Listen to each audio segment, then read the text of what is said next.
আজ ফ্যামিলি মিলে আমরা গেলাম বাইরে লাঞ্চ করতে। কোথায় গেলাম, কি কি খেলাম সবটা তোমাদের সাথে শেয়ার করব। তো চলো ব্লগটা স্টার্ট করি। Good morning and again welcome back to my new mini blog. আমি আবারও একটা নতুন ব্লগ নিয়ে চলে এসেছি। এখন আমি রেডি হচ্ছি। আচ্ছা, আজকের লুকটা কিন্তু আমি ইন্ডো ওয়েস্টার্ন রাখতে চেয়েছিলাম, তাই পরে নিলাম এই ব্লু কালারের শর্ট কুর্তি, তার সাথে হোয়াইট লেগ জিন্স।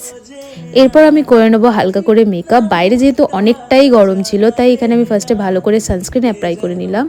আজ আমি ইউজ করলাম দ্য ডার্মাকোর সানস্ক্রিন। এই সানস্ক্রিনটা আমার অনেকদিন ধরে ট্রাই করার ইচ্ছে ছিল, তো এই সানস্ক্রিনটা আমার বেশ ভালোই লেগেছে। এরপর এখানে আমি ইউজ করছি মাই অল টাইম ফেভারিট মার্সের বিবি ক্রিম। এত আমি ইউজ করছি, দেখতে পাচ্ছ এটা প্রায় শেষের পথে।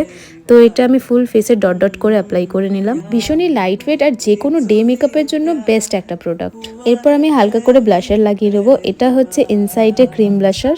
তারপরে কম্প্যাক্ট পাউডার দিয়ে সবটা সেট করে নিলাম। তারপর একটা লাইট ব্রাউন শ্যাডো পুরো আইলিডে অ্যাপ্লাই করলাম।